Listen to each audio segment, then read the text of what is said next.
Hello बच्चों, कैसे हैं। तो चलिए आज हम लोग crash course 2023 control and coordination chapter के part B one shot part B लेकर के आए हैं। और पार्ट बी होने का कारण आप लोग को बता दूं, क्या कारण था कि उस दिन हम लोग लाइव आए थे लाइव में, लेकिन नेटवर्क इशू के कारण हम लोग क्या किए कि बीच में ही इसको यानी कि प्लांट पार्ट को ख़त्म करके हम लोग फिर क्या किए थे, एनिमल पार्ट को छोड़ दिए थे। हम लोग कहे थे कि मतलब इसको फिर से करेंगे, तो आज हम ये इसको रिकॉर्डेड दे रहे हैं, ठीक ना। तो चलिए आज हम लोग शुरू करते हैं control and coordination part B. तो इसमें हम लोग देखते हैं आगे पढ़ना क्या है। देखिए, इस चीज़ से तो आप लोग वाकिफ़ ही होंगे। बताइए ये क्या हो सकता है, आप लोग जानते ही होंगे ये क्या है पता? बताइए क्या है, आप लोग सब जानते होंगे। कुछ न्यूरॉन नाम का चीज़ होता है ना। कुछ न्यूरॉन नाम का चीज़ होता है। क्या, कौन सा नाम का चीज़ होता है? एन ई, ले क्या हो गया भाई? हाँ, NEURON। क्या होता है? न्यूरॉन नाम का कुछ चीज़ होता है। तो इसमें आपको एक बात बता दें कि न्यूरॉन में क्या क्या चीज़ होता है। तो चलिए पहले हम इसको इरेज करते हैं, उसके बाद हम लोग फिर इसका पार्ट वाइज पार्ट देखते हैं।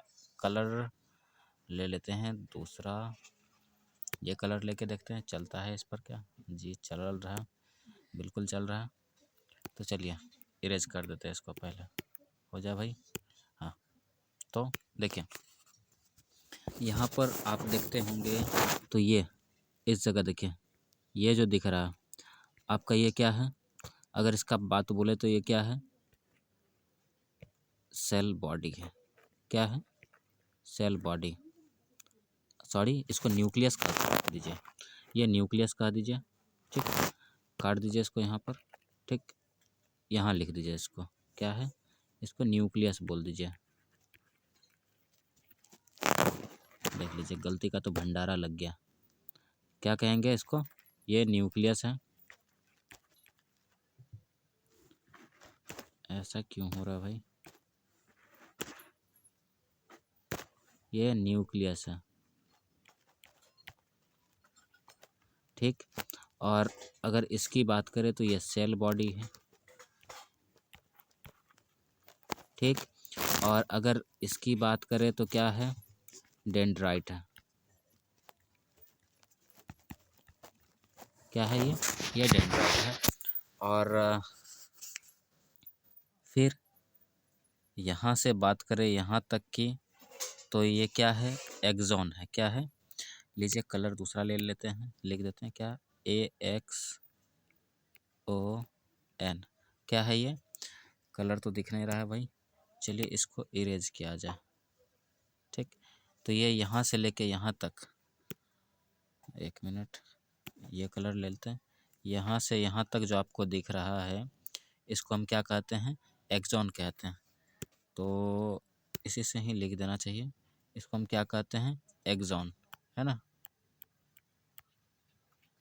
और ये जो आपको दिख रहा है, ये चार ठो पार्ट, ये पार्ट, फिर ये पार्ट, तो इसको हम क्या कहते हैं बताइए तो? ये पार्ट जो है आपको, इसको नर्व एंडिंग कहते हैं। क्या कहते हैं बताइए? ये नर्व एंडिंग है, नर्व एंडिंग। अरे भाई, आया समझ में? तो ये पार्ट है आपका।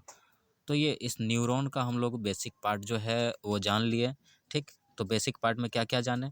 अब इसमें थोड़ा सा अगर आप लोग देख रहे हैं तो इसको क्या क्या करें कि स्क्रीनशॉट ले लीजिए। स्क्रीनशॉट ले लेंगे तो हम क्या करेंगे, इसको पूरा को फिर इरेज करके हम और सब सारा पार्ट इसमें हम देखेंगे, ठीक ना। फिर उसके बाद टाइप्स ऑफ न्यूरॉन देखेंगे। ये तो न्यूरॉन का आपको बता दें कि ये नर्वस सिस्टम जो हम लोग पढ़ते हैं, तो हम लोग में दो चीज़ होता है, एक नर्वस सिस्टम होता है, एक इंडोक्राइन सिस्टम होता है। क्योंकि हम लोग ह्यूमन बींग है, ठीक ना, तो हम लोग में नर्वस सिस्टम भी पाया जाता है और इंडोक्राइन सिस्टम भी। तो नर्वस सिस्टम का मेनली काम क्या होता है? तो चलिए पहले इसको स्क्रीनशॉट लीजिए, उस दोनों का बात थोड़ा थोड़ा कर लेंगे, फिर आगे बढ़ेंगे हम लोग। कर लिया? चलिए, तो देखिए नर्वस सिस्टम का काम क्या होता है। तो नर्वस सिस्टम देखिए, हम लोग का बॉडी को कंट्रोल एंड कोऑर्डिनेट कौन कितना सिस्टम मिल करके करता है? दो सिस्टम, तो दो सिस्टम मिल करके क्या कर रहा है, हम लोग का बॉडी को कंट्रोल कर रहा है। ठीक, दो सिस्टम मिल करके हम लोग का बॉडी को क्या कर रहा है, कंट्रोल एंड कोऑर्डिनेट कर रहा है। तो दो सिस्टम क्या है देख लीजिए, एक नर्वस सिस्टम है, नर्वस सिस्टम, और दूसरा की बात करें तो वो क्या है, एंडोक्राइन सिस्टम।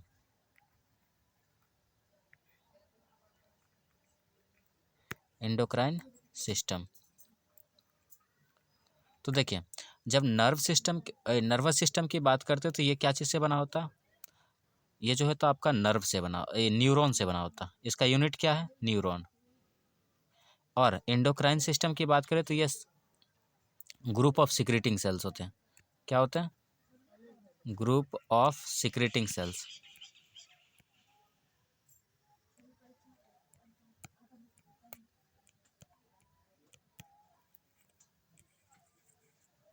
सिक्रेटिंग सेल्स, आया समझ में। तो यानी कि ये ग्रुप ऑफ सिक्रेटिंग सेल्स से बना हुआ होता, समझे। तो आया समझ में। सिक्रेटिंग सेल्स कहने का मतलब ये हुआ कि ये क्या करता है कि कुछ हार्मोन सिक्रेट करता और वो उसको डायरेक्टली ब्लड में पोर कर देता, और यही ये इसको फिर टारगेट पे पहुंचता, और टारगेट पे पहुंचने के बाद क्या होता है कि हम लोग का जो एक्शन के लिए हार्मोन निकलता है वो एक्शन हो जाता है। ठीक है ना। तो चलिए हम लोग थोड़ा सा और ये न्यूरॉन पर देख ले। इसका अगर स्क्रीनशॉट लेना चाहते हैं तो ले सकते हैं, कोई बात नहीं, ले लीजिए। और उसके बाद जो हम लोग थोड़ा सा और न्यूरॉन के बारे में देखते हैं, तब तक मिटा दें, अगर आप बोले तो मिटा देते हैं, ठीक है। देख लीजिए, अब यहाँ पर देखिए, इसमें ये यहाँ से लेके ये यहाँ से ऐसे जो जा रहा है, ये क्या है, ये आपका क्या है, एक्सॉन है, ठीक ना।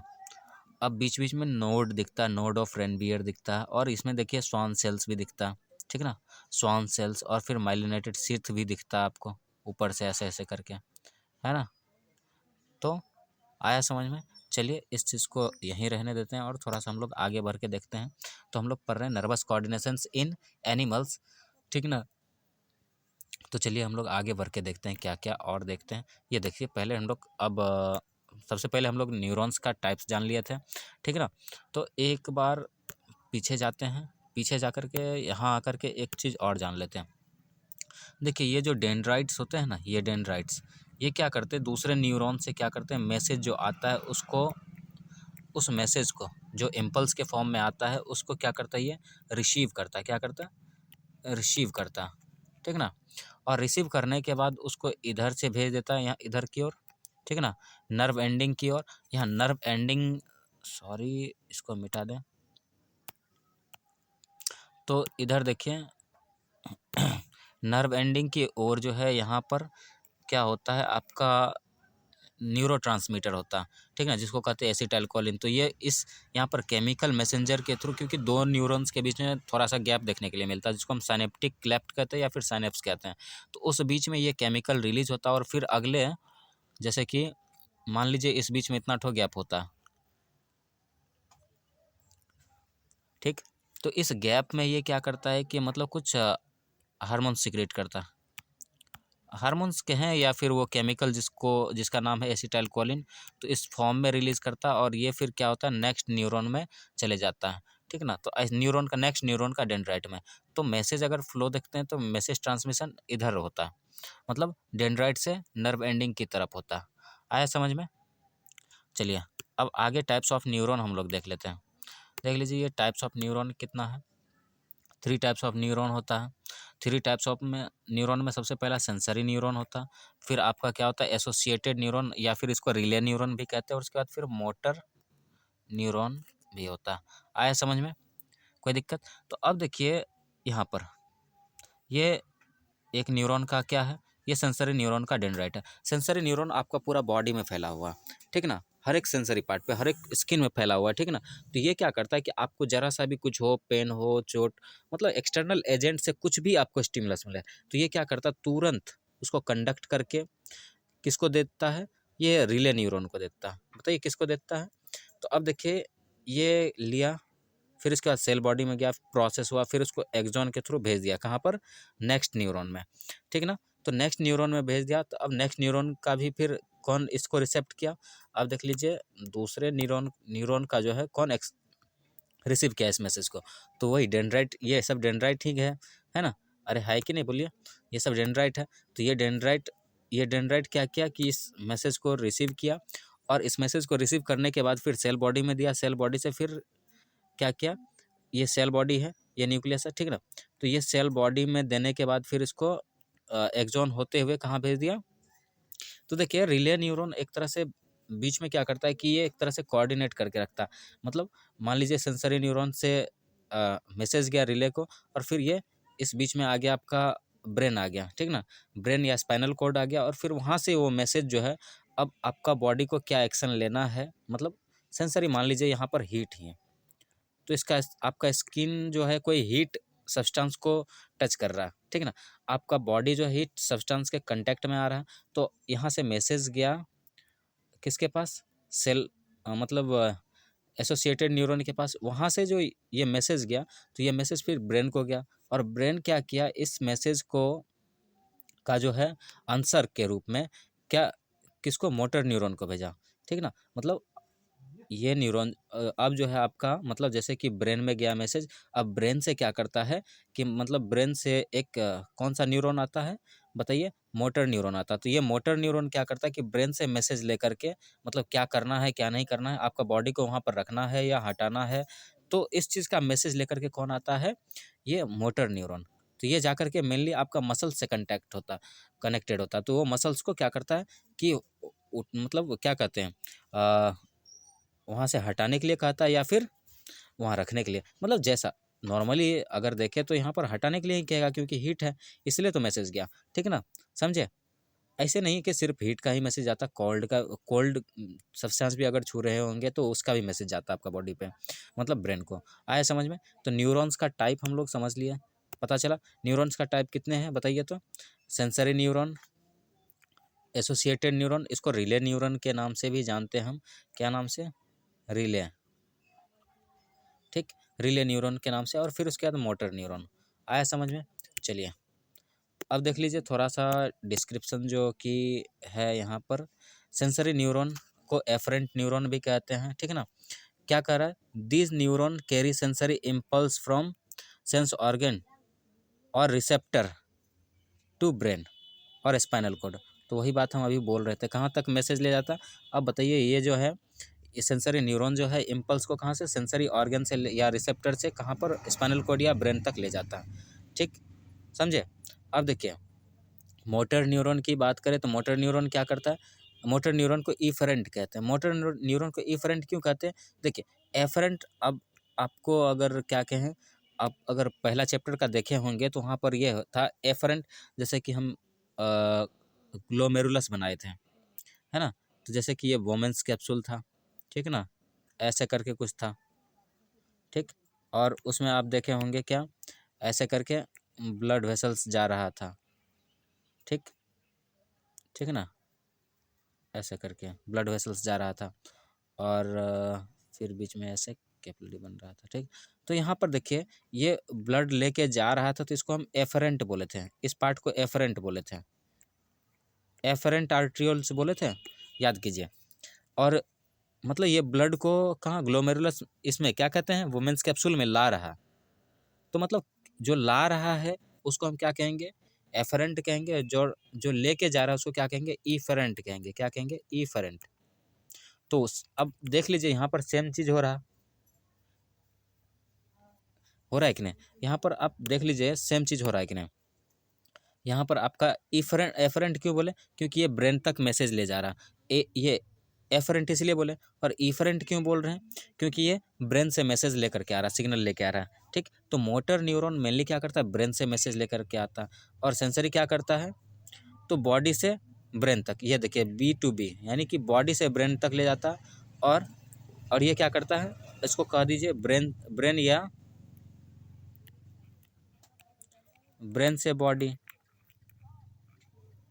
ठीक ना, आया समझ में। तो अब इंटरमीडिएट और या रिले न्यूरॉन का काम क्या है देख लीजिए, रिले न्यूरॉन क्या करता है, connect sensory neuron to motor neuron. ये सेंसरी न्यूरॉन और मोटर न्यूरॉन को कनेक्ट करता है। They are located in brain and spinal cord. ये दोनों जगह होते हैं, स्पाइनल कॉर्ड में भी होते हैं और ब्रेन में भी होता है। ठीक, आया समझ में। तो अब देखिए जैसे कि आपका यहाँ पर दिया गया ये सेंसरी न्यूरॉन है। ठीक, ठीक ना। तो देख लीजिए ये पार्ट आपका रिसेप्टर है।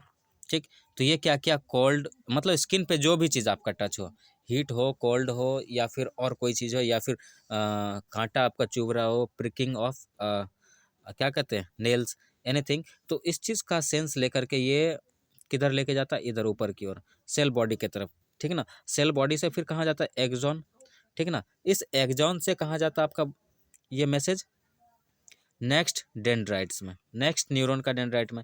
फिर उसके बाद यहाँ पर आता है सीएनएस के पास, और सीएनएस फिर उसके बाद मोटर न्यूरॉन को से मैसेज भेजता भेजता कहाँ पर, मसल्स पे। तो इस चीज़ को हमने बहुत अच्छा से दिखाया है कहीं पर डायग्राम में। तो अगर है तो देख लीजिए, हम दिखा देते हैं, कहीं तो ज़रूर दिखाए हैं, ज़रूर दिखाए हैं। एक सेकेंड,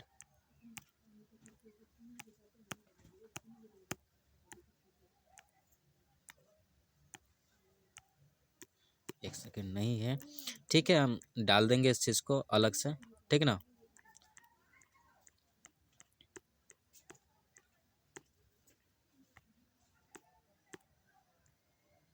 चलिए, तो देख लीजिए, तो ये समझ में आया। तो ये क्या होता है, मसल से कनेक्टेड होता है। ठीक, आया समझ में। तो चलिए आगे बढ़ते हैं हम लोग। अब फ्लो ऑफ नर्व इम्पल्स, तो नर्व इम्पल्स किधर से किधर जाता है ये देख लेते हैं। अब सेंसरी न्यूरॉन क्या करता है, रिसेप्टर है, मतलब कहाँ से, रिसेप्टर से किधर, सीएनएस के तरफ ले जाता है, यानी सेंट्रल नर्वस सिस्टम के तरफ। और मोटर न्यूरॉन की बात करें तो क्या कहा जा रहा है, सीएनएस टू इफेक्टर। अब सेंट्रल नर्वस सिस्टम से इफेक्टर की ओर। ठीक, यानी कि अब क्या एक्शन लेना उसकी ओर। और बात करें किसका, इंटर न्यूरॉन और रिले न्यूरॉन की, या फिर एसोसिएटेड न्यूरॉन्स की। तो ये क्या करता है, ये कनेक्ट करता है एक तरह से मोटर न्यूरॉन को। ठीक, सेंसरी से मोटर तक, मोटर से सेंसरी तक, ये वाइस वर्सा कह सकते हैं। आया समझ में, आया, आगे बढ़े। चलिए अब देख लीजिए, इसका हमने ग्राफ भी दे रखा है। तो देखिए स्टिमुलस जैसे मिला आपको, स्टिमुलस मिला। ठीक, जैसे कि अब यहाँ पर आपको क्या मिला है, एक सेकेंड रुकिए, कॉल आ रहा है, इसको कुछ कह देते हैं कि कॉल नहीं करें दोबारा। चलिए अब देख लीजिए, तो यहाँ पर स्टिमुलस में क्या हुआ, तो स्टिमुलस से क्या हो, जैसे कि मान लीजिए आपका इफेक्टर रिसेप्टर के पास स्टिमुलस कुछ मिला। स्टिमुलस हीट हो सकता है, कोल्ड हो सकता है, या कांटा का चुभना हो सकता है, या कुछ भी हो सकता है, या फिर आपको कुत्ता दौड़ा रहा है, ये भी एक तरह से स्टिमुलस हो सकता है। स्टिमुलस कुछ भी हो सकता है। ठीक, तो स्टिमुलस मिला, अब वो रिसेप्टर न्यूरॉन, ठीक ना। तो ये स्टिमुलस से मैसेज किधर गया, रिसेप्टर न्यूरॉन के पास। अब रिसेप्टर से dendrite of the sensory neuron, अब सेंसरी न्यूरॉन का डेंड्राइट पे गया, फिर उसके बाद डेंड्राइट से कहाँ गया, cell body of the sensory neuron. अब सेंसरी न्यूरॉन का सेल बॉडी में गया, फिर एक्सॉन में गया, एक्सॉन से साइनेप्स में गया। तो साइनेप्स क्या था, गैप था, है ना। अब गैप था दो न्यूरॉन के बीच में। अब गैप यहाँ से कहाँ गया, फिर नेक्स्ट न्यूरॉन का डेंड्राइट में गया। देख लीजिए, नेक्स्ट न्यूरॉन का डेंड्राइट में गया, फिर उसका सेल बॉडी में गया। ठीक, और फिर axon of the next neuron. तो ऐसे ऐसे करके क्या हुआ कि फिर से आपको टारगेट ऑर्गन यानी कि टारगेट मसल्स फाइबर पे आ जाता है। ठीक, आया। तो ये पाथवे को अगर याद कर ले तो एग्जाम में बहुत अच्छा काम आ जाएगा। ठीक है ना। और सबसे पहली बात है कि न्यूरॉन का स्ट्रक्चर आपको याद रहना चाहिए। ठीक है ना, पूछा जाता है एग्जाम में। और दूसरी बात जो है, चलिए अब इसका डिफरेंस देख लेते हैं। हालांकि ये सब चीज़ एग्ज़ाम के लिए नहीं है, ये एग्ज़ाम के लिए नहीं है, लेकिन फिर भी हम लोग को जानना ज़रूरी है, क्योंकि आगे काम आ सकता है, आगे बढ़िया काम आएगा। ठीक, चलिए तो देख लेते हैं अब कैरेक्टरिस्टिक्स, क्या क्या difference between axon and dendrite, dendrite और एक्सॉन के बीच में डिफरेंस देख लेते हैं। तो अब देखिए नंबर देखिए, एक्सॉन का तो ये सिंगल होता है, सिंगल एक प्रोसेसेस मतलब एक यहाँ से निकलता है और यहाँ ख़त्म हो जाता है, तो इसको प्रोसेस कहते हैं। ठीक, तो अब ये मैनी प्रोसेसेस क्योंकि इसमें ढेर सारा आपको देखिए। अब एक्सॉन जैसे कि हम बनाते हैं, लीजिए बनाते हैं,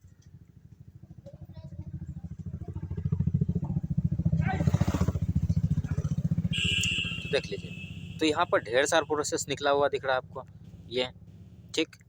ये सब प्रोसेस ही है ना, निकला हुआ जो पार्ट होता है उसको हम प्रोसेस कहते हैं बायोलॉजिकल या एनाटॉमिकल भाषा में, ठीक। तो ये प्रोसेस हुआ, और देखिए ये एक्सॉन है, तो ये तो सिंगल प्रोसेस है, और यहाँ पर फिर आपका सेल बॉडी में कुछ ऐसे करके होता है, ठीक ना। तो इसी सॉरी, यहाँ पर जो नर्व एंडिंग होता है ये कुछ ऐसे दिखता है, और इसी में क्या होता है आपका एसिटाइलकोलिन होता है, ऐसे करके भरा पड़ा होता है, ऐसे भरा पड़ा होता है एसिटाइलकोलिन, ठीक ना। एसिटाइलकोलिन ऐसे भरा पड़ा हुआ होता। आया समझ में?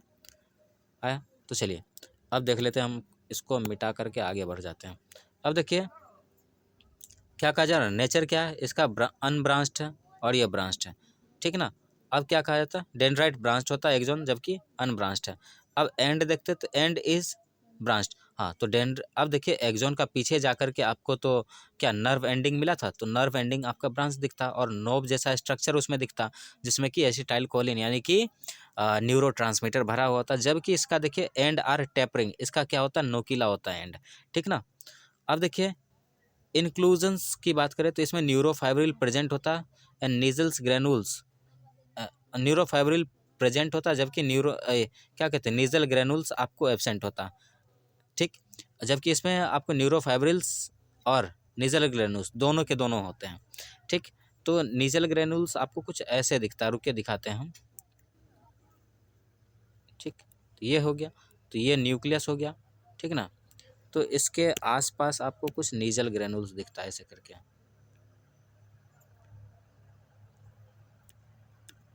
और इसमें फिर फाइब्रिल्स भी होता, ठीक। तो आया समझ में? देखिए आगे, देखिए और क्या कहा जा रहा है कि न्यूरोफाइब्रिल्स एंड नीजल ग्रेनुल्स प्रेजेंट, ठीक। अब देखिए क्या कहा जा रहा है, carry impulse away from the साइटोन, ठीक। तो ये साइटोन यानी कि साइटोप्लाज्म से इम्पल्स को ले जाता दूसरे न्यूरॉन में, and carry impulse from to. अब देखिए ये जो है एक्सॉन, ये डेंड्राइट की बात करें तो डेंड्राइट क्या करता है कि सेल बॉडी में फिर उसके बाद एक्सॉन में ले जाके जाता है, और इसकी बात करें एक्सॉन की तो एक्सॉन क्या करता है, साइटोन से दूर लेकर के जाता है, जबकि ये साइटोन की तरफ लेकर के आता। आया समझ में? अब सेंसरी न्यूरॉन और मोटर न्यूरॉन का डिफरेंस देख लें। अब देखिए क्या करता है, कंडक्शंस ऑफ इम्पल्स। तो सेंसरी न्यूरॉन कहाँ से कंडक्ट करता है आपका impulse, conduct sensory impulse from receptor to central nervous system, यानी कि रिसेप्टर से लेकर के सीएनएस तक लेके जाता है। और इसकी बात करें तो conduct motor impulse from CNS to effector, यानी कि जहाँ पर आपको इफेक्ट दिखाना है। अब नेचर देखे, नेचर ऑफ इम्पल्स, तो इम्पल्स का नेचर देखे तो अरे इसका अगर देखें नेचर तो क्या कहता है, सेंसरी इम्पल्स है, और इसका क्या कहते हैं, मोटर इम्पल्स। आया समझ में? कैसा है, मोटर। और इसका देखें तो क्या है, एफरेंट न्यूरॉन्स होता है। अब इसका देखिए सेंसरी न्यूरॉन को अदर नेम क्या नाम से जानते हैं, एफरेंट न्यूरॉन से जानते हैं कि ना, अभी तुरंत ही तो पढ़े थे। अब मोटर को क्या इफरेंट न्यूरॉन्स के नाम से जानते हैं। आया समझ में? आया कि नहीं बताइए, आगे बढ़ें, चलिए। अब देखिए डिवीजन ऑफ नर्वस सिस्टम। अब नर्वस सिस्टम का डिवीजन देख लीजिए क्या होता, कितने भाग में नर्वस सिस्टम को डिवाइड किया गया। तो नर्वस सिस्टम यानी एनएस को दो भाग में डिवाइड किया गया, पेरिफेरल नर्वस सिस्टम और central nervous system. Peripheral nervous system दो टाइप के होते हैं, ऑटोनोमिक नर्वस सिस्टम और somatic nervous system, somatic part को जो कंट्रोल करें, ठीक है ना। अब ऑटोनोमिक नर्वस सिस्टम की बात करें तो क्या होता है, ये सिंपैथेटिक नर्वस सिस्टम होता है, पैरासिम्पैथेटिक यानी कि इमरजेंसी और नॉर्मल कंडीशन को जो कि कंट्रोल करता है, ठीक है ना। अब बात करें सेंट्रल नर्वस सिस्टम की तो ये दो पार्ट में डिवाइड हो जाता है, ब्रेन और स्पाइनल कॉर्ड। अब ब्रेन को अगर ब्रेन देखे तीन भाग में डिवाइड हो जाता है, fore brain, mid brain, hind brain, ठीक। लेकिन ये नीचे जो दिया गया ये सब चीज़ हम लोग को नहीं पढ़ना है, लेकिन फिर भी हम बता दे रहे हैं, बस नाम तक जान लीजिए और वही काम का है और कुछ नहीं। वैसे एग्जाम में आपको लिखना भी नहीं पड़ता इसके बारे में, ठीक। हाँ लेकिन एक्स्ट्रा ज़रूर काम आएगा बाद में, ठीक। 11th-12th और फिर क्या कहते हैं नीट तक आपको काम आता है, मेडिकल लाइंस में अगर जा रहे हैं तो बहुत बढ़िया काम आएगा। तो अब देख लीजिए क्या कहते हैं कि फोर ब्रेन का दो पार्ट होता है, क्या होता है, टेलेंसेफ्लॉन और डाइनसेफ्लॉन। तो डाइनसेफ्लॉन तो आपका सिलेबस में दिया हुआ है लेकिन एग्जाम में नहीं आता, बहुत कम आता, लेकिन याद रहे, बस लिख दीजिएगा कि कितना दो भाग में फोर ब्रेन को डिवाइड किया गया, ठीक ना। अब इसका फंक्शन भी हम लोग देखेंगे आगे चल के, ठीक। अब देखिए टेलेनसेफ्लॉन को क्या कहते हैं? टेलेनसेफ्लॉन क्या है? Cerebral cortex, best basal ganglia, hippocampus and amygdala. तो ये सब पार्ट होता है, ठीक ना। आपका यानी कि कोई भी चीज़ याद रखने क्या कहते हैं, याद रखने की जो बात होता है ये सब यहीं पर होता है, ठीक ना। चलिए, अब थाइमस जो है और हाइपोथैलेमस जो क्या करता है, आपके बॉडी का हर एक एक्टिविटी को कंट्रोल कर रहा होता, ठीक ना। जैसे कि थर्स्ट को कंट्रोल कर रहा होता, फिर आपका इमोशन को कंट्रोल कर रहा होता है कि नहीं। चलिए, अब क्या बात करते हैं मिड ब्रेन की। मिड ब्रेन को आप मिड ब्रेन का एक पार्ट और होता है, क्या कहते उसको क्या कहते हैं? मेजन सेफ्लॉन कहते हैं। क्या कहते हैं? मेजन सेफ्लॉन। फिर उसको क्या कहते हैं आगे चल के, और कुछ कहते हैं क्या? Tectum tegmentum. क्या कहते हैं? Tectum tegmentum. हालांकि ये आपके सिलेबस से बहुत बाहर है, इसको याद नहीं करनी है, नहीं करना है, मतलब नॉट इम्पॉर्टेंट, ठीक। अब हाइंड ब्रेन का दो पार्ट होता है, क्या होता है? मेटेनसेफ्लॉन और क्या होता है, क्या कहते हैं? मेटेनसेफ्लॉन एंड माइलिन सेफ्लॉन। तो अब देखिए, मेटेनसेफ्लॉन को फिर बाद में पॉन्स और सेरिब्रम में बांटा गया है, और ये मेड्यूला। आया समझ में? चलिए आगे बढ़ें।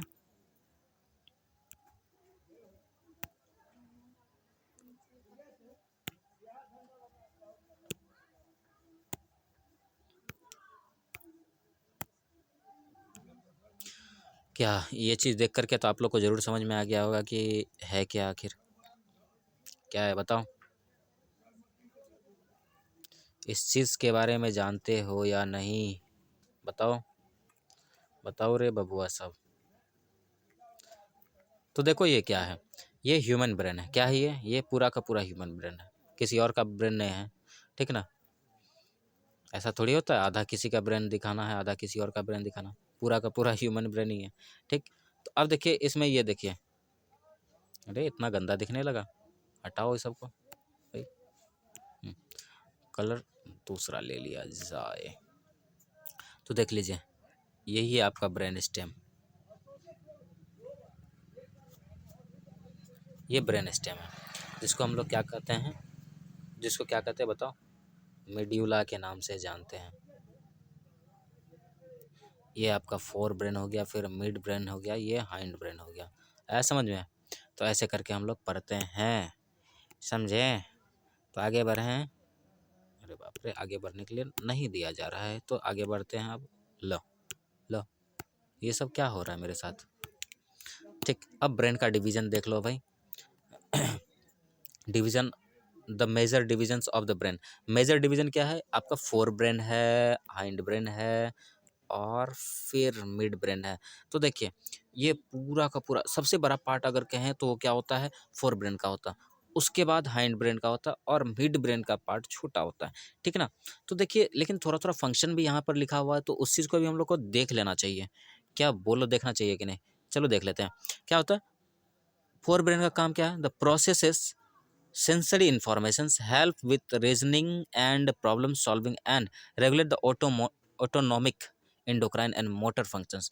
तो यानी कि हम लोग का सेंसरी प्रोसेस जो होता है, ठीक ना, सब में, यानी कि हम लोग को याद रखने में कोई भी चीज़ को, ठीक, कोई भी चीज़ को याद रखने में, और या फिर कोई भी चीज़ को क्या कहते हैं, सॉल्व करने में, ये सब चीज़ याद रखता है। अब बताइए, आप जो है साइकिल चलाने एक ही बार सीखे थे कि बार बार सीखना पड़ता है? 2 महीना छोड़ देते तो भूल जाते हैं क्या? ऐसा नहीं होता, एक बार जो सीख ले तो आपको याद रहता है। तो याद कौन करता है? यही फोर ब्रेन का पार्ट जो है आपको याद करता है, ठीक ना। अरे समझे कि नहीं? अगर बार बार याद करना होता तो फिर आदमी को शादी बार बार करना होता, पता है कि नहीं? है कि नहीं? तो इसीलिए फोर ब्रेन दिया है भगवान सबको, ताकि आप एक बार मिले तो याद रखें उसको, है ना, समझे। और आजकल के तो बच्चे को का ये फोर ब्रेन बहुत तेज होता, एक बार में याद कर लेता किसी को भी, ठीक। अगर टीचर थोड़ा सा गड़बड़ निकल जाए तो फिर उसको बोलता है, अच्छा देखते हैं तुमको कहाँ तक जाते हो, समझे। चलिए ऐसा मत, ऐसा नहीं सोचना, नहीं ठीक ना। तो आगे ये है आपको फोर ब्रेन, क्या करता है मेनली?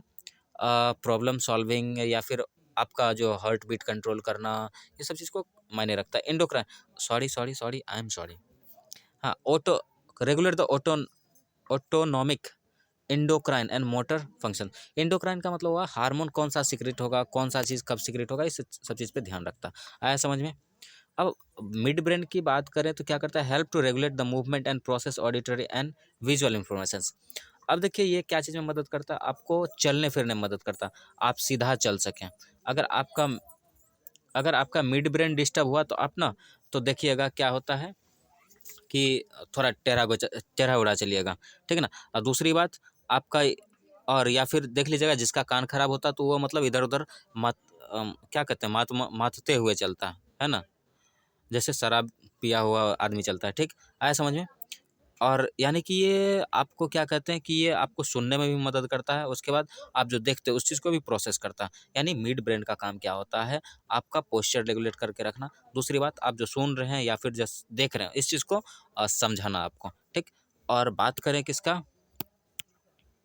बात करते हैं किसका, बताते हैं, खिचड़ी बन गया था भाई। अब देखिए बात करते हैं हम, बात करते हैं किसका, हाइंड ब्रेन का। हाइंड ब्रेन मतलब पीछे वाला ब्रेन, छोटा ब्रेन, ठीक। तो ये देखिए क्या कहते हैं, help to regulate autonomic functions, relations, information, coordinate movement and maintain balance and equilibrium. और सबसे ज़्यादा अगर बैलेंस मेंटेन करता है तो ये कौन करता है, ये कौन करता है, हाइंड ब्रेन। अब देखिए कोई अगर ज़्यादा शराब पीता है तो जाके हाइंड ब्रेन को ही उन लोग डिस्टर्ब कर देता, ठीक ना। तो हाइंड ब्रेन में अगर डिस्टर्ब होता है तो देखिएगा वो आदमी कैसे कैसे चलता है, ठीक, समझे। तो आदमी जो क्या कहते हैं, बोतल के जैसे चलने लगता है या फिर माता हुआ चलता है ऐसे, ठीक ना, नशे में झूमते हुए चलता है। तो झूमता क्यों, क्योंकि इसका ये उस समय ये डिस्टर्ब रहता, ठीक ना। यहाँ से इसका प्रोसेस, यहाँ से प्रोसेस ही नहीं होता, यहाँ मतलब ये वाला सिस्टम से कट रहा था उसका कनेक्शन, तभी जब तक उसका नशा रहता तब तक यहाँ का कनेक्शन कटा हुआ था, ठीक ना। आया समझ में। और दूसरी बात ना, ये आपका सांस कितना लेंगे ये सब चीज़ का भी रेट को कंट्रोल करता है, समझे। आया समझ में। और फिर हार्ट बीट कैसा चलेगा, तेज चलेगा, कब कम चलेगा, तो ये सब चीज़ को कंट्रोल कर रहा है कौन, हाइंड ब्रेन आपका। तो चलिए इसका फंक्शंस आगे पढ़ लेते हैं। तो देखिए सभी हम ब्रेन का जो fore brain, mid brain, hind brain का पार्ट को भी हम लोग क्या करते हैं, डिवाइड कर देते हैं। तो देखिए जैसे अब क्या हुआ, क्या कहते हैं, चलिए यहाँ पर दिखा देते पहले आपको। फोर ब्रेन को देखिए कितना भाग में बांटा गया, 3 भाग में बांटा गया। मिड ब्रेन को एक ही नाम से जाना गया, अब हाइंड ब्रेन को 2 पार्ट में बांटा गया। तो अब देखिए फोर ब्रेन को क्या कहा गया, क्या देखिए इसमें फ्रंटल लोब में बांटा गया, फिर पैराइटल लोब में बांटा गया, और फिर उसके बाद जब कहें तो ओसिपिटल लोब में बांटा गया। आया समझ में, अरे आया। अब देखिए, और टेम्पोरल जो है मिड ब्रेन का है, और हाइंड ब्रेन का सेरिबेलम और ब्रेन स्टेम में बांटा गया। तो अब देखिए मेनली आपका फ्रंटल लोब का काम क्या होता है, ये आपका जो है क्या करता है, ये थिंकिंग का काम करता है। क्या करता है, थिंकिंग करता है, स्पीकिंग करता है, मेमोरी करता है और मूवमेंट। यानी आप जो है कुछ सोच रहे हैं या फिर कुछ बोलते हैं, ठीक ना, आप कुछ सोचते हैं या बोलते हैं, उसमें किसका कंट्रोल रहता है। जैसे कि आप कुछ सोच रहे हैं, ठीक ना, बहुत ज़्यादा सोचते हैं आजकल के बच्चे, क्या सोचते हैं, बहुत कुछ सोचते रहते हैं हर हमेशा। क्या सोचते हैं, भेंट हो पाएगा कि नहीं उनसे, ठीक, ऐसा ऐसा कुछ चीज़ सोचते रहता है, ठीक, आज के बाद फिर मुलाकात होगी कि नहीं, ये सब चीज़ सोचता है। तो ये सब चीज़ कौन करता है, आपका फ्रंट लोब करता है, ठीक ना। या फिर और कुछ उसका इमेजिन कर रहे होते तो वो कौन कर रहा होता, आपका फ्रंट लोब कर रहा होता। यानी कि फोर ब्रेन, यानी कि सेरिब्रम का जो आपका पार्ट होता है, सेरिब्रम का जो क्या कहते हैं फ्रंटल लोब होता है, वही आपका ये सब चीज़ सोचने के लिए मजबूर करता है। और फिर बोलते ज़्यादा है, फिर याद रखने के लिए भी यही फ्रंटल लोब ज़रूरी है, और फिर आपका मूवमेंट के लिए भी। और पैराइटल लोब की बात करें तो ये आपका लैंग्वेज और टच पे कंट्रोल करता है, कौन सा भाषा बोल रहे हैं, क्या बोल रहे हैं, ठीक, किसके साथ कैसा बोलना है, ये आपका पैराइटल लोब कंट्रोल करता है। और ओसिपिटल लोब की बात करें तो ये आप क्या देख रहे हैं, ठीक ना, क्या देख रहे हैं और उसमें कौन सा कलर का चीज़ देख रहे हैं, ये आपका ओसिपिटल लोब कंट्रोल कर रहा होता। और ये क्या कहते हैं, ये जो पार्ट है आपका ये, ठीक है ना, टेम्पोरल है ये पार्ट, ठीक। टेम्पोरल क्यों कहते हैं, ये आपका अगर देखें तो टेम्पोरल रीजन हम लोग जो है कान वाला जो रीजन होता है उसको कहते हैं, ठीक है ना। तो ये मेनली क्या करता है, सुनने का काम करता है ना, कान वाला बोले थे। और फिर लर्निंग का भी काम करता है, और फीलिंग का तो करवे करता है, समझ लीजिए। और ब्रेन स्टेम का काम क्या है, ये ब्रीथिंग कंट्रोल करेगा, हार्ट रेट कंट्रोल करेगा, बॉडी टेम्परेचर यानी थर्मो रेगुलेशन को मेंटेन करेगा। और ये पार्ट जो है आपका ये यानी कि सेरिबेलम की बात करें तो ये आपका बॉडी का पोस्चर बैलेंस करता। क्या आया समझ में? आया समझ में? चलिए तो देख लेते इसी पार्ट को यहाँ पर। आप देखिए ऑसिपिटल क्या कर रहा है, problem solving, judgement, inhibitions of behaviour, planning and anticipation, self monitoring और motor planning, personality and emotions, awareness of the abilities and limitations, organizations, attentions and concentrations and mental flexibility, speaking and excessive language। तो आप देख लीजिए ये जो हम लोग वहाँ पर है तो सब चीज़ वहाँ यहाँ है। तो फ्रंट लोब का ये सभी काम है। आप क्या करें, ये सब चीज़ को पढ़ लें। ठीक, अब देखिए क्या करते हैं। अब पैराइटल लोब की बात करें तो वो भी यही सेम चीज़ दिया गया, sense of touch, difference, size, shape, colour, मतलब ये सब चीज़ को मेंटेन करके रखता है। And spatial perceptions, visual perceptions, academic skills यानी कि आप जो पढ़ रहे होते हैं, अच्छा, तो वो सब चीज़ को कंट्रोल कौन करता है, यही सब चीज़ आया समझ में।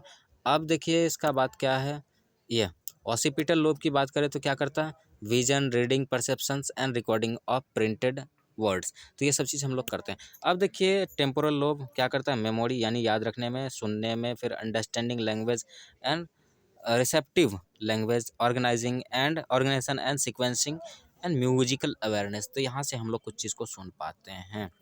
तो क्योंकि ये टेम्पोरल वाला पार्ट में होता है कि नहीं। अब ब्रेन स्टेम की बात करें यानी कि यहाँ से एक ब्रेन स्टेम ऐसे करके आता है ना, तो ये ब्रेन स्टेम की बात करें तो ये ब्रीथिंग रेट, हार्ट रेट, सैलोइंग, मतलब जितने भी रिफ्लेक्स है सबको कंट्रोल करता। और ये क्या करता है, coordinations of the voluntary movement and balance and equilibrium, some memories, F4 reflex motor, तो ये सब चीज़ को कंट्रोल करता है जो कि हम लोग पहले पढ़ चुके हैं। तो चलिए आगे बढ़ें, चलिए इस चीज़ को मिटा देते ताकि आप लोगों को फिर से लिखने में दिक्कत ना हो। अब लिखेंगे क्या, आप देख लीजिए। ठीक, और याद रखिए अगर नोट्स लेना है तो याद रहें कहाँ पहुँचना है, कहाँ पहुँचना है। ठीक, हैशटैग में ज़रूर दिया हुआ रहेगा संजीत बायोलॉजिकल वर्ल्ड यानी एक फेसबुक पेज पे आपको खुलेगा और वहाँ पर ये सब नोट्स आपको मिल जाएगा। ठीक, समझे? लीजिए आगे बढ़े, लीजिए फिर से आपका ये वही बात है, हाइंड ब्रेन, फोर ब्रेन का फंक्शंस। तो ये जो कि हम लोग पढ़ चुके हैं ये सब आप लोग कर सकते हैं, लेकिन हम कोशिश करते हैं थोड़ा सा पढ़ देने का। तो देख लीजिए यहाँ पर क्या गया, fore brain, mid brain and hind brain functions. तो चलिए देख लेते हैं सबका फंक्शन। द फोर ब्रेन का है ये होगा फोर ब्रेन का। लीजिए कलर दूसरा ले लेते हैं, ये ले लेते हैं। अब देखिए फोर ब्रेन का क्या कहते हैं, the anterior part of the brain, ये एंटीरियर पार्ट है इंक्लूडिंग द सेरिब्रल हेमिस्फीयर। तो अब सेरिब्रल को ना हम लोग दो हेमिस्फीयर में बांट देते हैं। ठीक, समझे? तो द अब इसमें आपको क्या पाया जाता है, the thalamus and the hypothalamus पाया जाता है। समझे, थैलेमस और हाइपोथैलेमस दोनों पाया जाता है। अब ये इसका मेजर पार्ट क्या होता है, ये देखिए ब्रेन का मेजर पार्ट यही है, क्या है, सेरिब्रम ही आपका ब्रेन का मेजर पार्ट है। और दूसरी बात क्या कहा जा रहा है, contains the cerebrum, thalamus and hypothalamus, ये सब चीज़ होता है इस चीज़ में। यानी हम पूछेंगे फोर ब्रेन में क्या क्या होता है तो आप क्या बोलेंगे, सेरिब्रम होता है, थैलेमस होता है, हाइपोथैलेमस होता है। अब काम क्या होता है इसका, responsible for receiving end processing sensory information. तो अब कोई भी चीज़ सुनते हैं आप, किसी को देखते हैं, मतलब किसी कोई भी चीज़ सुनते हैं तो आप उस चीज़ को प्रोसेस करते हैं और प्रोसेस करके आप उसको आंसर देते हैं कि नहीं, बताइए बताइए। फिर सोचने का काम, जैसे आपको कुछ सवाल दिया जाए तो आप क्या करते हैं, उसको थिंक करते हैं, फिर उसके बाद लिखते हैं ना। अब producing and understanding language and controlling the functions, motor function. तो अब क्या करते हैं, हमको कोई कुछ बोला उसको फिर समझते हैं, फिर उसके अनुसार से प्रोसेस करके हम जवाब देते हैं, है कि नहीं। तो ये सब बात है। अब देखिए ये मिड ब्रेन का, ये top most part of the brain stem, तो ब्रेन स्टेम के जस्ट ऊपर होता है ये। ठीक ठीक, और ये क्या कहता है, connection between the brain and the spinal cord, ये एक तरह से क्या होता है, ब्रेन और स्पाइनल कोड के बीच का कनेक्शंस होता है। आया समझ में? ठीक, अब देखिए connect fore brain and hind brain, और ये मिड ब्रेन जो है फोर ब्रेन और हैंड ब्रेन को कनेक्ट करके रखता है। इसलिए ना फोर ब्रेन का मैसेज हैंड ब्रेन को जाता है, हैंड ब्रेन का इस पे फोर ब्रेन में, क्योंकि इस यहाँ पर जो प्रोसेसिंग होता है वो इंटर रिलेटेड है ना। ठीक, तो अब देखिए कंट्रोल्स, अब क्या इसमें क्या क्या होता है, टेक्टम होता है, सेरिब्रल एक्वेडक्ट होता है, and the tegmentum and the cerebral pentacles, ये सब चीज़ होता है। अब मेनली कंट्रोल क्या करता है, विजन को, हियरिंग को, motor control, sleep and wakefulness, मतलब जगे रहने का, and arousals of alertness and temperatures regulation. अब देखिए एक अलर्ट, जैसे कि हम लोग अलार्म का काम करते हैं तो वो इस चीज़ में मदद करता है। आया समझ में। अब जैसे कि हम लोग सोच लेते हैं सुबह की मतलब रात में कि सुबह जो है मतलब लेट से भी सो रहे, लेकिन फिर भी कल जैसे कि एग्ज़ाम है, हम लोग को कितना बजे जगना है, 2 बजे, मतलब 3 बजे जगना है, ताकि थोड़ा सा पढ़ सके, उसके बाद जो है 6-7 बजे एग्ज़ाम देने जा सके। तो ये कौन कंट्रोल कर रहा है, आपका मिड ब्रेन कर रहा है। आया समझ में। तो यानी अलार्म सेट करने का काम करता है। अब देखिए क्या कहा जा रहा है, the lower part of the brain, जिसको कहते हैं brain stem, comprises of cerebrum, cerebellum, pons and medulla oblongata, इसको पोन्स वेरोली कहते हैं। अब कनेक्ट क्या करता है, connect brain stem to the spinal cord. आया समझ में। अब medulla oblongata and the pons of the cerebellum, आया समझे, समझ में आया क्या कहता है, medulla oblongata, the pons and the cerebrum. तो अगर पूछेंगे इसमें क्या क्या चीज़ आता है, तो ये सब चीज़ का नाम आपको बोल देना। आया समझ में, आया ना, ये सब चीज़ का नाम बोल देना। ठीक, अब देखिए रिस्पॉन्सिबल क्या चीज़ के लिए है, respiration rate and heart rate mainly. ठीक, आया समझ में। इस चीज़ को मिटा देते हैं, आप लोग क्या करेंगे, इस चीज़ को लिख लेंगे सब। ठीक, और अगर अच्छा लगे तो प्लीज़ शेयर कर देंगे अपने छोटे भाई सबको, ताकि उन लोग भी पढ़ के कुछ सीख सकें, है ना। चलिए, अब स्पाइनल कोड के बारे में अगर देखें तो हम लोग को जो सीनियर क्लास में पढ़ने के लिए मिलता है, स्पाइनल कोड को हम लोग क्या करते हैं, तो बांटते हैं, कितने 33 पेयर्स में बांटते हैं, ठीक ना। तो अब देखिए जैसे कि ऊपर का जो है 5, यानी कि क्या कितना होता है, C1 से लेकर के C7 तक, इसको हम कहते हैं सर्वाइकल। क्या कहते हैं, ये देखिए स्पाइनल कोड है, स्पाइनल कोड का ये जो डिवीजन है यहाँ से लेकर के इसको क्या कहते हैं, हम सर्वाइकल कहते हैं। C1 to C7 क्या है, सर्वाइकल कहते हैं। और फिर उसके बाद नेक रीजन में आ जाता है आपका थोरैसिक रीजन। तो अब नेक से नीचे जैसे आते हैं तो उसको कहते हैं थोरैसिक रीजन। तो अब देखिए थोरैसिक रीजन में कितने आता है, आपका कितने स्पाइनल कोड आता है, 12, T1 to T12, समझ में आया। अब उसके बाद देखें, फिर उसके बाद जब थोरैसिक लेवल से नीचे आते हैं तो उसको कहते हैं लंबर रीजन। क्या कहते हैं, नीचे आता है लंबर रीजन। तो लंबर रीजन जो है आपको, लंबर रीजन भी 5 पार्ट में डिवाइडेड है, यानी कि 5 तो वहाँ से क्या निकलता है, आपको स्पाइनल कोड निकलता है, ठीक है ना, स्पाइंस निकलता है, L1 L2 L3 L5 and L4 and L5। और फिर उसके बाद सेक्रम होता है, उसके बाद फिर कॉकिक्स होता है। तो सेक्रम क्या है, S1 to S5 है, और कॉकिक्स 1 है। आया समझ में। चलिए आगे बढ़ते हैं। ये देखिए स्पाइनल कोड को अगर हम क्या करते हैं, डाइसेक्ट करके देखते हैं तो कुछ ऐसा दिखता है। अब इसमें देखिए ये जो पूरा पार्ट है, ये जो पूरा पार्ट है, ये पार्ट, ये पूरा का पूरा वाइट पार्ट है, ये पूरा का पूरा वाइट पार्ट है, ये पूरा का पूरा वाइट पार्ट है। और ये जो कलर पार्ट है, ये जो पार्ट है, ठीक ना, 1 मिनट दूसरा ले लें, ये जो पोर्शन है ये वाला, ठीक, समझे। तो ये पोर्शन को हम क्या कहते हैं, ये ग्रे मैटर है, ठीक। तो डोर्सल हॉर्न करते हैं, इसको डोर्सल हॉर्न करते हैं। और इसको ये देखिए डोर्सल हुआ, क्या कहता है, 1 मिनट हम सबको मिटा देते हैं, बेकार लग रहा है। तो ये देखिए,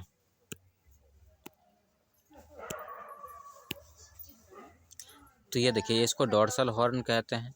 फिर ये लेटरल हॉर्न हो गया, और ये वेंट्रल हॉर्न हो गया। तो ये पूरा पार्ट, ये जो कलर दिख रहा है, ये सब, इसको हम क्या कहते हैं पता है, ये ग्रे मैटर है। क्या है, कैसा मैटर है, ग्रे मैटर। और बाकी का जो ये पूरा जितना ये पार्ट जो है, ये पार्ट, ये पार्ट, ये पार्ट, ये सब वाइट मैटर है। तो अब बीच में जो जगह खाली दिख रहा है इसको क्या कहते हैं, डोर्सल मीडियन सल्कस। क्या कहते हैं, डोर्सल मीडियन सल्कस।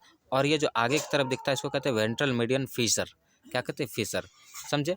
अब देखिए सल्कस भी कह सकते हैं, फीसर भी कह सकते हैं, ठीक। अब ये देखिए ये जो दिख रहा है आपको इसको क्या कहते हैं, डोर्सल नर्व रूट। तो अब देखिए नर्व का कुछ रूट होता है, तो ये जो हम अभी बता रहे थे C1 C2 ये सब कहीं ना कहीं नर्व निकलने का रूट है, स्पाइनल कोड का ये है जहाँ से कि नर्व निकलता है, ठीक। आया समझ में। अब देखिए डोर्सल नर्व रूट गैंग्लियन, ये क्या है, dorsal nerve root ganglion, spinal ganglion. तो इसको यहाँ से क्या करते हैं कि डोर्सल तरफ से जो नर्व निकलता है उसी का ये रूट है। अब देखिए यहाँ पर फिर क्या कहते हैं, वेंट्रल नर्व रूट। अब दोनों जाकर के एक जगह मिला। अब ये कहाँ पर, रेमाई पर। यहाँ पर देखिए डोर्सल रेमाई और वेंट्रल रेमाई दिख रहा। हालांकि ये आप लोग को समझ में नहीं आएगा, अभी 11th-12th में आएगा, 11th-12th में भी कम सम आएगा लेकिन आ जाएगा। और ये पूरा का पूरा ये इसको क्या कहते हैं, स्पाइनल नर्व कहते हैं। आया समझ में। आगे बढ़े, यहाँ भी सेम चीज़ बताए हम। अच्छा, वॉलेंट्री इनवॉलेंट्री के बारे में थोड़ा सा देख लेते हैं। देख लें, बोलिए। Voluntary action and involuntary action देख लेते हैं। तो वॉलेंट्री में देखिए क्या कहता है, conscious thought make decision about making actions. तो वॉलेंट्री का मतलब है हम जो कर रहे हैं उस पर हम लोग पूरा तैयार रहते हैं, ठीक है ना। इनवॉलेंट्री का मतलब होता है कि हम चाह के भी नहीं कर सकते, डज नॉट इन्वॉल्व थाउट। तो इनवॉलेंट्री एक्शंस अपने हो जाता है, उसमें हम करते नहीं हैं, खुद ब खुद हो जाता है। अब फिर देखिए इसका बात करें तो क्या कहता है, फ्री विल एक्टिव। ये वॉलेंट्री क्या है, आपका फ्री विल मतलब आपके अनुसार से होगा। कॉन्शियसली कंट्रोल स्केलेटल मसल्स, तो ये स्केलेटल मसल्स के अंडर कंट्रोल में होता है, इसलिए हम लोग सोच करके कर सकते हैं। जैसे कि हाथ अभी पढ़ाते समय मान लीजिए कि हम हाथ हिला रहे हैं या फिर मुंह हिला रहे हैं या कुछ भी कर रहे हैं और आप लोग समझते समझते माथा हिला रहे होंगे, तो ये क्या आपके कंट्रोल में इसलिए हिला पा रहे हैं, नहीं तो नहीं हिला पाते हैं। अब क्या कहते हैं, ये not under the control of will, यानी कि हम लोग की इच्छा के कंट्रोल अंदर मतलब इच्छा के कंट्रोल में नहीं है, हम लोग जो चाहते हैं उसके कंट्रोल में नहीं है। Can not control the activities, मतलब हम लोग के अनुसार से एक्टिविटी कंट्रोल नहीं होगा। Examples, we want to ask questions we raise our hands. अगर हम लोग क्लास में कुछ समझ में नहीं आता तो हम लोग हाथ उठा करके क्वेश्चन पूछते हैं, लेकिन जब बात करें ये है आपका वॉलेंट्री एक्शंस। इनवॉलेंट्री जैसे क्या होता है, स्केलेटल मसल्स, एग्जांपल नी जर्क। अब कभी कभी क्या होता है कि आपका नी में जर्क लग जाता है, ऐसा लगता है कि मतलब पूरा शॉक लगा, इलेक्ट्रिक शॉक लग गया, ठीक। अब स्मूथ मसल्स, एग्जांपल ब्रेस्टलेसेस। आप जब कोई भी चीज़ को निगल रहे होते तो वहाँ पर उसको देख लीजिएगा, एक मूवमेंट होता है इसोफेगस में, तो उसको कहते हैं ब्रेस्टलेसेस। अब ये मूवमेंट आपसे पूछ करके नहीं होगा। और कार्डियक मसल्स का जो पंपिंग ऑफ हार्ट, ये आपसे पूछ करके पंप नहीं करेगा, समझे कि नहीं। तो ये सब चीज़ होता है। अब रोल देखिए क्या कहता है, respond with the benefit of experience. अब रोल क्या कहते हैं, हम लोग एक्सपीरियंस के अनुसार से काम कर लेते हैं, जबकि respond quickly to avoid danger. तो ये क्या होता है कि अब ये तुरंत हो जाता है, इनवॉलेंट्री एक्शन तुरंत हो जाता है, ताकि आप मतलब जो भी मुसीबत में है उससे तुरंत बच जाए। अब देखिए ये मेनली कौन कंट्रोल करता है, फोर ब्रेन यानी कि सेरिब्रम कंट्रोल करता है। Coordinate incoming informations, initiate impulse send to the effector and may spontaneously initiate actions without any sensory stimulations. आया समझ में। तो यानी कि फोर ब्रेन कंट्रोल करता है सब चीज़ को, यानी कि तुरंत आया, ब्रेन को भेजा, ब्रेन तुरंत मैसेज भेज दिया। तो ये आप क्या कहते हैं, ये आपके अनुसार से हो रहा, ठीक। अब यहाँ ये इसको कंट्रोल करने वाला कौन है, हाइंड ब्रेन है। कौन है, हाइंड ब्रेन है और स्पाइनल कोड है। आया समझ में। जैसे ब्लिंकिंग ऑफ आइज, मतलब आँख का ये क्या कहते हैं, आँख का झपकना या पलक झपकना, ये सब चीज़ आपसे पूछ के नहीं होता। अब स्पीड ऑफ एक्शन, तो ये थोड़ा स्लो होता और ये रैपिड होता। आया समझ में। इसमें आप सोचने लगते हैं, इसमें कोई सोचने की ज़रूरत नहीं है।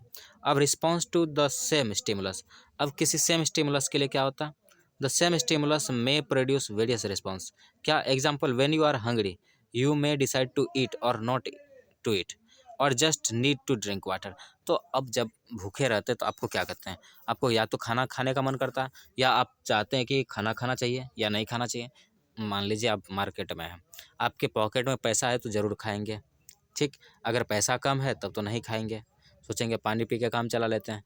अगर पानी पीने का भी नहीं है तो सोचेंगे रुक जाते थोड़ा देर, घर पहुंच के ही चलेगा सब चीज़, समझे कि नहीं। जैसे अभी महाशिवरात्रि का फास्टिंग चल रहा था, तो क्या हुआ, किसी किसी को जिसको मतलब फास्टिंग नहीं हो पा रहा होगा तो पानी पी पी के जिंदा रह रहा होगा, है कि नहीं? तो यही बात होता।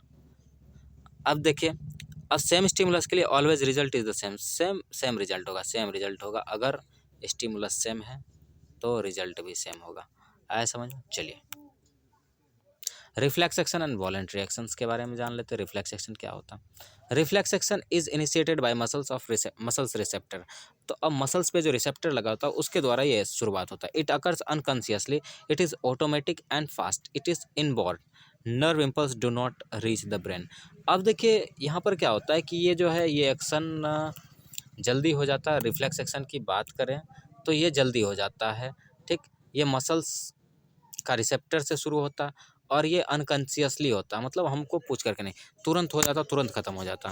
ये ऑटोमेटिक होता है और बहुत फास्ट होता है। ये हम लोग का जन्म से ही होता है और नर्व इम्पल्स का कोई रोल नहीं होता इसमें, या ब्रेन का भी कोई रोल नहीं होता। अब वॉलेंट्री एक्शन के बारे में तो हम लोग पढ़ लिए। वॉलेंट्री एक्शन क्या? Action is initiated by brain, it occurs consciously, it is neither automatic nor fast, ठीक। इट मतलब ना तो ऑटोमेटिक है ना तो फास्ट है। आया समझ में? अब देखिए क्या कहा जा रहा है। It can be learned, nerve impulse always reach the brain. आया समझ में? चलिए, अब यहाँ पर देखिए रिफ्लेक्स एक्शन कैसे हो रहा है, देख लीजिए। रिफ्लेक्स एक्शन, ये कैंडल है, ठीक। कैंडल के पास आपने क्या रखा? हाथ रखा और नीचे करके रखा, तो हाथ में क्या हुआ? हीटिंग इफेक्ट हुआ। तो यहाँ से देख लीजिए, यहाँ से देखिए आपका नर्व इम्पल्स लेके जा रहा है, इम्पल्स लेके जा रहा है और यहाँ रेमाई होते हुए यहाँ पर आपको डोर्सल हॉर्न को दे दिया, ठीक। और ये फिर क्या हुआ? बीच में रिले न्यूरॉन जो है आपको क्या क्या इस इम्पल्स को प्रोसेस करके कहाँ भेज दिया? स्पाइनल कोड का ये एंटीरियर सल्कस होते हुए यहाँ इस एंटीरियर रेमाई पर, ठीक ना। और यहाँ से फिर कहाँ हो गया? आपका मसल्स पे गया और फिर क्या हो गया कि आपका मसल्स कंट्रैक्ट किया और आपका हाथ वहाँ से हट गया। तो ऐसे ही होता। अब यहाँ पर देख लीजिए आपका जो दिया गया है, बता दें। अब ये जो ब्लू कलर में दिया हुआ, ब्लू कलर वाला जो है आपका मोटर न्यूरॉन है। अब मोटर न्यूरॉन का काम हर हमेशा क्या होता है? मतलब ब्रेन से लेकर के मसल्स तक, और सेंसरी का मतलब सेंसरी पार्ट से लेकर के ब्रेन तक, और रिले बीच में काम करता है। आया समझ में? चल ये आगे बढ़ते हैं। तेरी तो क्या हो रहा है भाई? हाँ, केमिकल कोऑर्डिनेशंस। अब यानी कि हम लोग नर्वस सिस्टम से आगे आ गए, यानी कि अब केमिकल कोऑर्डिनेशन देखने जा रहे हैं। Chemical coordination is carried out by the endocrine system, यानी कि ये एंडोक्राइन सिस्टम से के द्वारा कंट्रोल होता है। तो मान लीजिए ये एक एंडोक्राइन सेल है, ठीक। अब देख लीजिए यहाँ से क्या करता है, एक हार्मोन्स निकलता है जो कि वाटर सॉल्यूबल होता है और इसको हम फर्स्ट मैसेंजर कहते हैं। ये यहाँ से ब्लड स्ट्रीम के थ्रू आया कहाँ पर? टारगेट सेल्स के पास। कहाँ आया? टारगेट सेल के पास। और फिर सेल ने क्या किया? अपना एक्शन ले लिया। ऐसे करके होता। आया समझ में? चलिए, एंडोक्राइन सिस्टम और हार्मोन्स। अब देख लीजिए आपका क्या कहते हैं। थायराइड की बात करें तो ये क्या करता है? दो हार्मोन्स रिलीज करता है, थायरोक्सिन एंड कैल्सिटोनिन। फंक्शंस देखिए क्या करता है? Regulate metabolism and temperature. ये क्या करता है? मेटाबॉलिज्म को, आपका बॉडी का मेटाबॉलिज्म को कंट्रोल करता है और टेम्परेचर को। और ये क्या करता है? Inhibit release of calcium from the bones. अब कैल्सिटोनिन क्या करता है कि आपका बोन से कैल्शियम का रिलीज को रोकता है, मतलब कम से कम कैल्शियम रिलीज हो सके। अब पैराथायराइड की बात करें तो क्या करते हैं? पैराथायराइड हार्मोन रिलीज करता है और ये इसका फंक्शन क्या करते हैं? Stimulate the release of calcium from the bones. तो ये क्या करता? ये रोक रहा था, ये बोलता है निकलो भाई। अब islet cells in the pancreas. अब आइसलेट ऑफ लैंगरहैंस जो हम लोग पढ़ते हैं पेनक्रियाज में, यानी कि वो एंडोक्राइन पार्ट है, तो वो क्या करता है? इंसुलिन, अल्फा सेल इंसुलिन निकालता है और बीटा सेल ग्लूकागोन निकालता है कि नहीं? Alpha beta. आया समझ में? तो अब देखिए,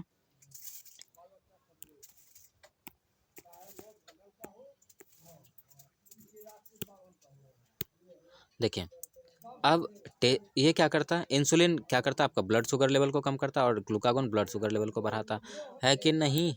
बोलो। अब देखो बात क्या करते हैं हम लोग। अब टेस्टिस की बात करें, टेस्टिस क्या करता है? स्पर्म सेल का प्रोडक्शन करता है। फिर टेस्टोस्टेरोन भी रिलीज करता है, ठीक, सॉरी, हाँ, टेस्टोस्टेरोन निकालता है और जो कि स्पर्म सेल का प्रोडक्शन करवाता है और सेकेंडरी सेक्सुअल कैरेक्टर को प्रमोट करता है आपके बॉडी में। सेकेंडरी सेक्सुअल कैरेक्टर क्या है? जैसे दाढ़ी मूंछ का आना, आर्मपिट और प्यूबिक रीजन में हेयर आना, ठीक है ना। ओवरीज की फंक्शन देखें तो ओवरीज क्या है? दो हार्मोन्स रिलीज करता है, एस्ट्रोजन एंड प्रोजेस्टेरोन। एस्ट्रोजन क्या करता है कि सेकेंडरी सेक्सुअल कैरेक्टर को भी प्रोमोट करता है, जैसे कि ब्रेस्ट डेवलप्ड होना, फिर उसके बाद आवाज़ में स्वीटनेस, मतलब वॉइस का स्वीटनेस होना, और इसी तरह से फिर अब क्या करते हैं कि ओवरी में एग का मैच्योरेशन करवाना, है ना, तो ये सब। और प्रोजेस्टेरोन का काम क्या होता है? ये यूट्रस को एक तरह से प्रिपेयर कर देता फर्टिलाइज एग को रखने के लिए, यानी कि कह सकते हैं हम प्रेगनेंसी मेंटेनिंग हार्मोन्स। आया समझ में? अब देखिए एड्रिनल मेडुला की बात करें तो क्या करता है? ये क्या करता है? दो ये करता है, एपिनेफ्रिन जो कि फाइट कहते हैं, और नॉरनेफ्रिन, तो ये क्या करता है? फ्लाइट। तो दो हार्मोन्स निकालता है, एपिनेफ्रिन यानी कि फाइट हार्मोन। तो मान लीजिए कोई आपको, आप किसी प्लॉट पे पकड़ा गए अकेले, तो अब क्या करेंगे? पहले ताकत लगाएंगे उसको, या तो धो दें उसको, और धोते धोते मान लीजिए उसको कुछ हो गया और वो बहुत सारा आदमी को फ़ोन कर लिया, तो आप क्या करेंगे? वहाँ से भागने का प्लानिंग करेंगे, तो उस समय आपका ये नॉरनेफ्रिन रिलीज होता है समझ में? कौन सा हालत होता है? पहले तो धो दिया, फिर उसके बाद भागने का प्लानिंग जब करते हैं तो उस समय क्या होता है? नॉरनेफ्रिन निकलता है, समझे? अब देखिए एड्रेनल कॉर्टेक्स का क्या कहते हैं? ग्लूकोकॉर्टिकॉइड। ये क्या करता है? ये ग्लूकोकॉर्टिकॉइड रिलीज करता है एड्रेनल कॉर्टेक्स। तो आप देखिए एड्रेनल का देखते हैं तो उसका भी दो पार्ट होता है, एक मेडुला होता है, एक कॉर्टेक्स होता है। तो मेडुला हो गया इनर पार्ट और कॉर्टेक्स हो गया आउटर पार्ट। तो ये इस पार्ट क्या करता है? Part of stress response, increase blood glucose level and decrease immune response. तो आप देखते होंगे जो आदमी बहुत ज़्यादा सोचता है तो वो क्या होता है, कभी कभी बहुत ज़्यादा मोटा भी हो जाता है। तो मोटा होने का कारण क्या होता है कि एक्सेस ग्लूकोज लेवल या फिर ब्लड शुगर लेवल को इंक्रीज कर देता है, यानी कि बीपी क्या करते हैं, एक तरह से डायबिटीज़ का भी शिकार हो सकता है अगर ज़्यादा सोचता है इंसान तो। क्या समझे? आया समझ में? समझे? चलिए आगे बढ़ते हैं। और दूसरा हार्मोन ये क्या रिलीज करता है? एल्डोस्टेरोन। तो regulate the sodium content in the blood. आया समझ में? बॉडी में सोडियम, मतलब ब्लड में कितना सोडियम रहेगा, इस चीज़ को कंट्रोल करता है। कौन कंट्रोल करता है? एल्डोस्टेरोन। अब पिनियल ग्लैंड क्या करता है? एक मेलाटोनिन रिलीज करता है, और ये आपका एक तरह से स्लीप साइकिल का काम करता है। Sleep cycle, reproductive cycles in many mammals. तो समझे? आया समझ में?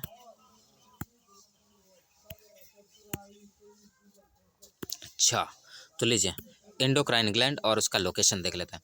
पिट्यूटरी ग्लैंड और हाइपोथैलेमस कहाँ होता है? Under the surface of brain, यानी कि डाइनसेफ्लॉन में होता है। ये तो अभी तुरंत पढ़े थे हम लोग। थायराइड ग्लैंड की बात करें तो ऑन द इधर साइड ऑफ द ट्रेकिया।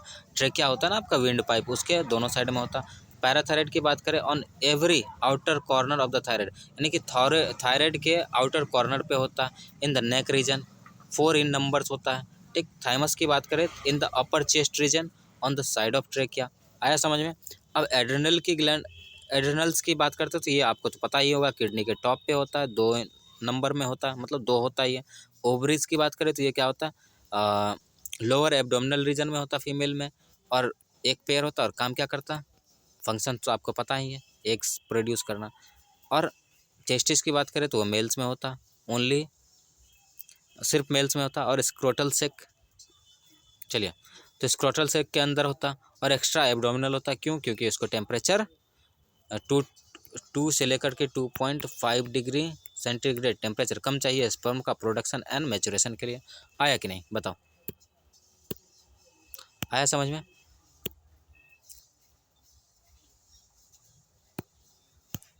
चलिए, अब endocrine locations and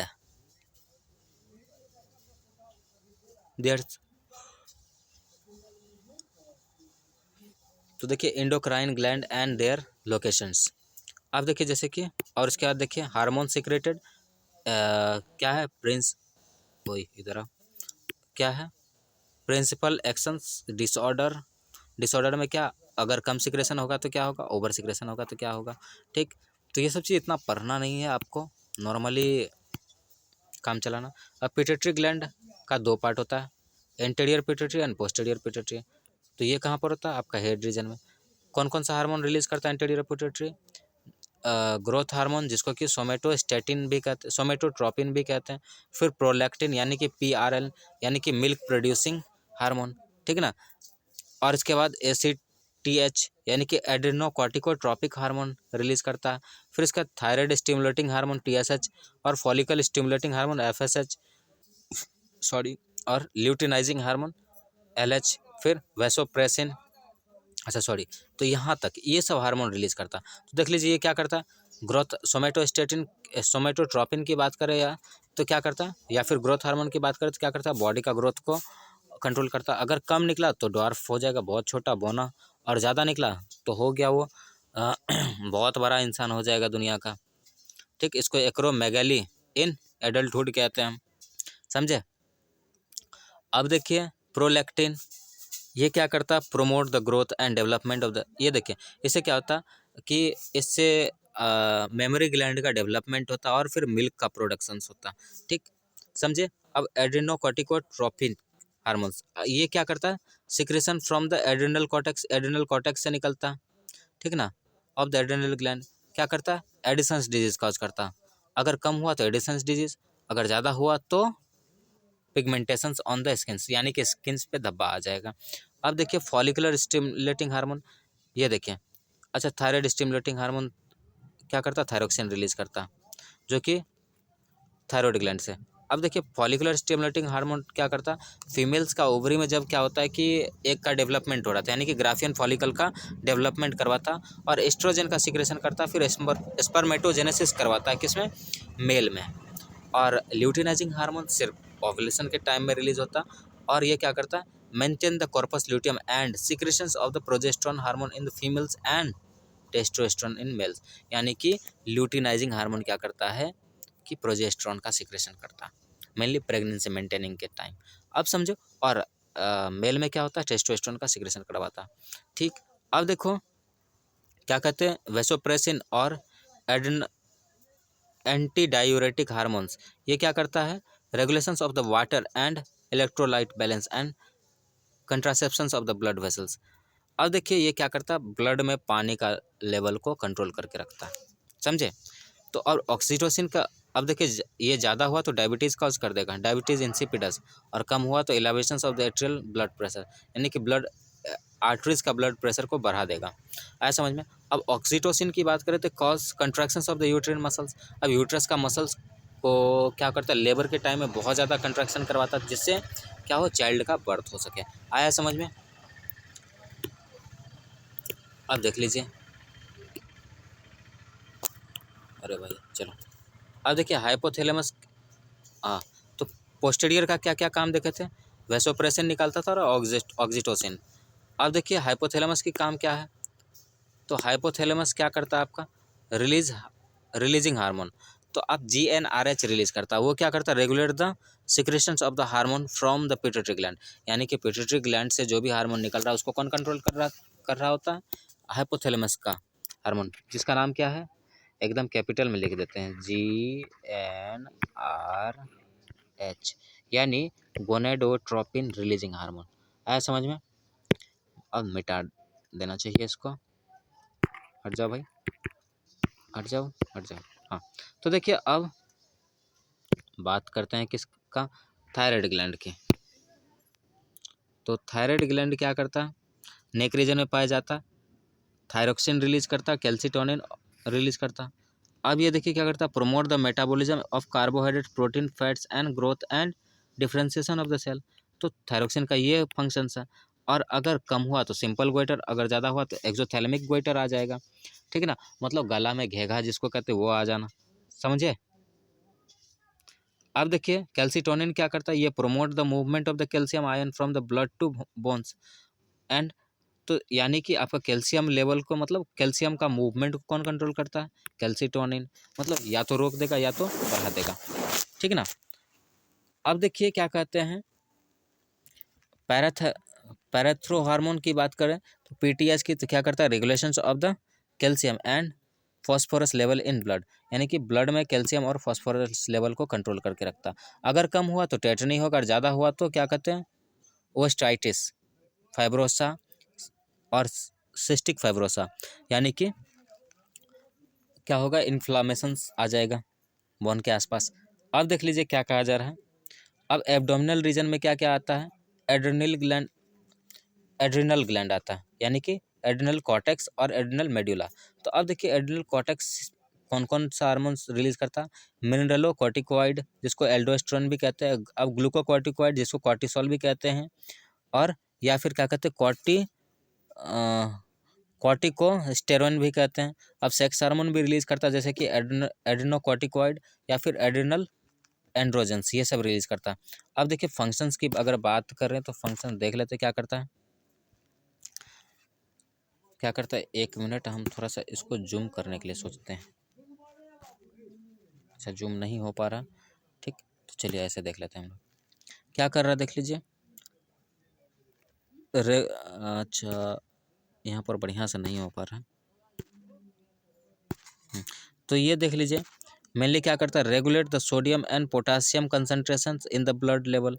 sodium potassium level का मतलब क्या कहते हैं, ब्लड और एक्स्ट्रा सेलुलर लेवल फ्लूइड में क्या करता है, इस पोटासियम और सोडियम का लेवल को कंट्रोल करके रखता है।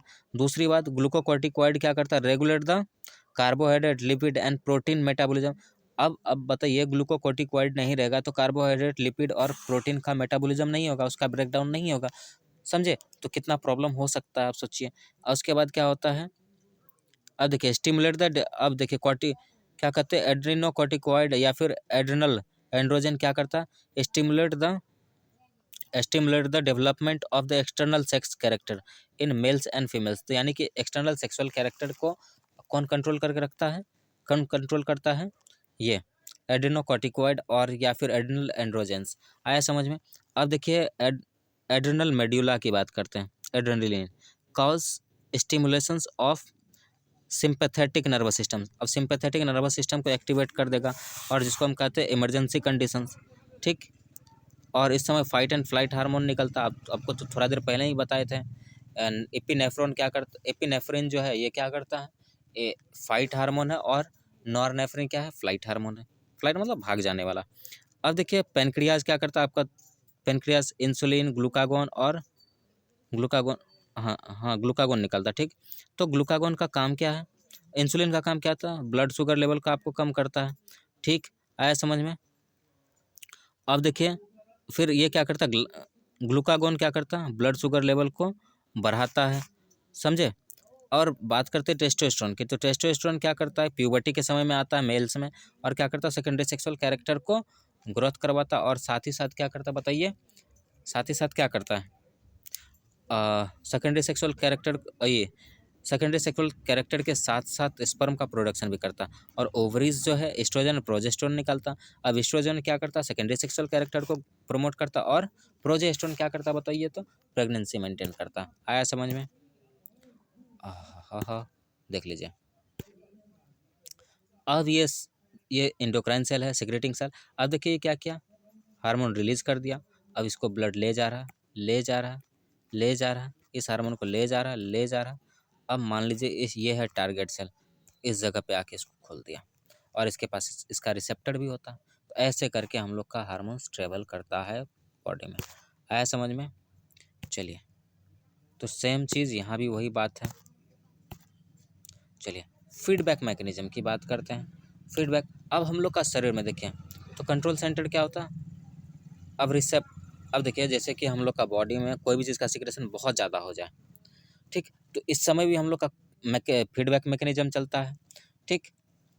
तो देखिए क्या होता है, फीडबैक पॉजिटिव फीडबैक मैकेनिज्म होता है और नेगेटिव फीडबैक मैकेनिज्म होता है। पॉजिटिव फीडबैक मैकेनिज्म क्या होता है, जब मान लीजिए टेस्टोस्टेरोन निकल रहा है, तो उस समय टेस्टोस्टेरोन कम निकल रहा है, तो ये जाकर के क्या करेगा, पिट्यूटरी ग्लैंड को और स्टिमुलेट करेगा, और स्टिमुलेट करेगा तो वो क्या करेगा कि और निकलवाएगा, ठीक है ना, टेस्टोस्टेरोन निकलवाएगा, किससे, टेस्टिस से। आया समझ में। अरे आया, तो ऐसे। और नेगेटिव क्या है, तो नेगेटिव मान लीजिए कि अब बहुत ज़्यादा रिलीज हो गया, तो ये फिर जाकर के नेगेटिव सिग्नल देगा कि भाई बहुत ज़्यादा हो गया, अब इसको कम करो। तो यानी टेस्टोस्टेरोन ही एक तरह से नेगेटिव फीडबैक भेज देगा, तो वो रुक जाएगा। आया समझ में। तो यहाँ पर देखिए क्या कहा जा रहा है, a loop system where a system respond to perturbations.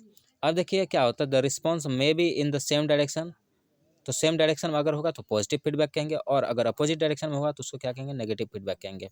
अब देखिए जैसे कि होम्योस्टेसिस के लिए, अब आपका बॉडी का टेम्परेचर क्या होता है, बढ़ जाता है, बढ़ जाता है तो आप रिसेप्टर को भेजते हैं मैसेज, और रिसेप्टर कंट्रोल सेंटर को भेजता है, कंट्रोल सेंटर इफेक्टर को भेजता है और बोलता है भाई कहीं छाँव में चले जाओ, टेम्परेचर ठीक हो जाएगा, या फिर एसी पंखा कूलर जो भी है सब चीज़ चला लो। आया समझ में?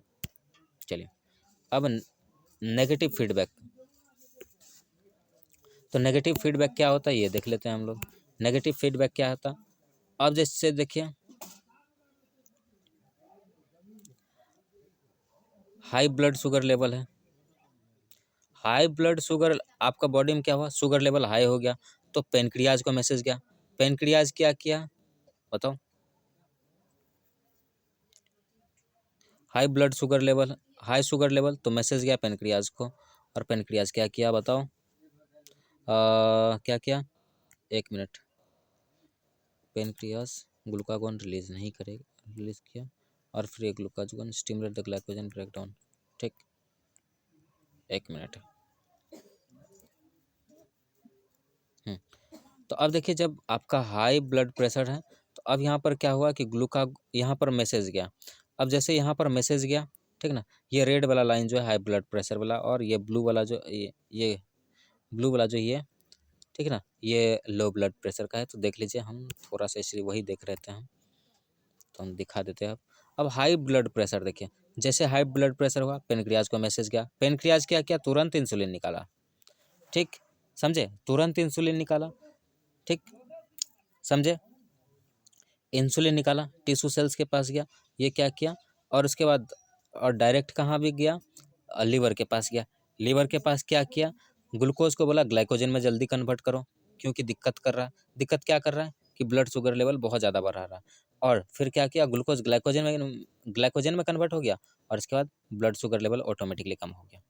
अब जब आपका ब्लड शुगर लेवल कम है तो भी पेनक्रियाज को मैसेज गया, और पेनक्रियाज क्या किया, ग्लूकागोन रिलीज कर दिया, और ग्लूकागोन जैसे रिलीज हुआ तो ग्लाइकोजन से तुरंत ग्लूकोज टूटने लगा, ग्लूकोज बनने लगा, समझे। तो अब ये क्या होता है, जब हम लोग फास्टिंग में होते हैं, ठीक ना, जब फास्टिंग में होते हैं तो खाते तो कुछ नहीं है, तो इस समय क्या होता है कि हम लोग का बॉडी में ग्लूकोज लेवल कम हो जाता है, ग्लूकोज लेवल जब कम हो जाता है तो ठीक ना, तो ग्लूकोज लेवल जब कम हो जाता है तो हम लोग का सिग्नल जाता कहाँ पर, पेनक्रियाज के पास, पेनक्रियाज क्या करता है, ग्लूकागोन निकालता है, ग्लूकागोन क्या करता है कि ग्लाइकोजन से ग्लूकोज को, मतलब ग्लाइकोजन को ग्लूकोज में कन्वर्ट करता है, और इस जिससे क्या होता है, हम लोग का बॉडी का ब्लड शुगर लेवल बढ़ जाता।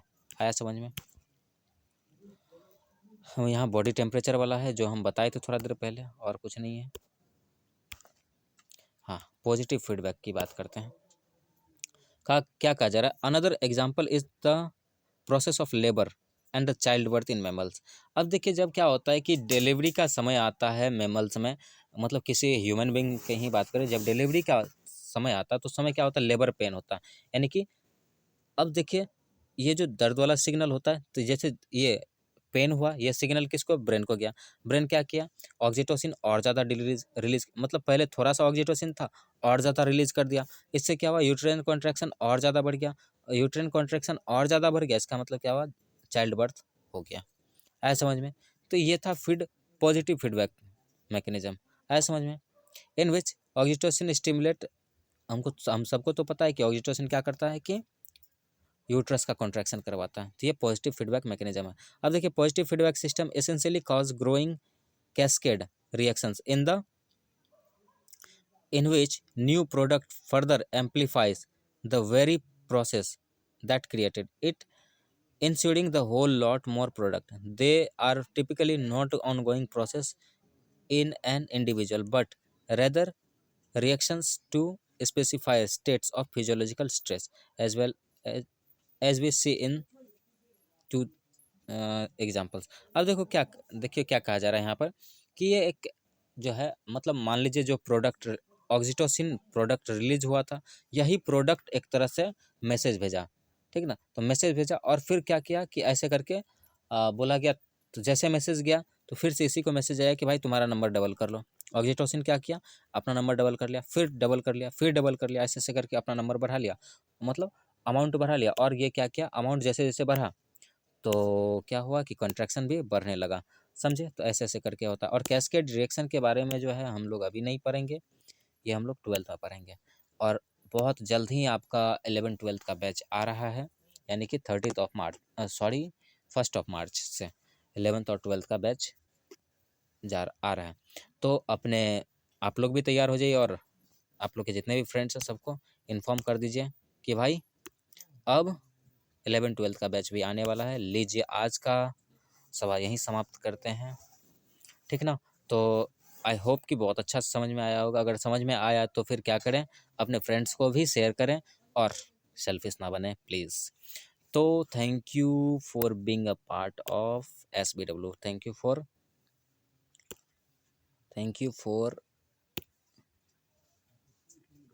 Being a part of SBW। तो आपको अगर लेक्चर पसंद आया तो इसका नोट्स अगर चाहते हैं तो कहाँ पर, हम यहाँ पर जो है आपको लिंक दे देंगे, किसका, अपना फेसबुक पेज का। आप उस पर जाकर के क्लिक करेंगे, और क्लिक करने के बाद आपको हम तुरंत जाएंगे फेसबुक पेज पे, और फेसबुक पेज पर आपको क्या मिल जाएगा, नोट्स मिल जाएगा। और उस नोट्स को लेकर के क्या कर सकते हैं, तो फेसबुक पेज पर पे जाएंगे और वहाँ पर नोट्स मिल जाएगा। उस नोट्स को आप लोग क्या करेंगे, तुरंत लिख लेंगे, ठीक ना। उसको लिख करके आप लोग क्या करेंगे, पढ़ लेंगे, ठीक। तो आई होप बहुत अच्छा से समझ में आया होगा। So thank you. आज का लेक्चर यहीं समाप्त होता है, तो समझे, और आप लोग इसको शेयर करने के लिए ना भूलें, ठीक। Thank you.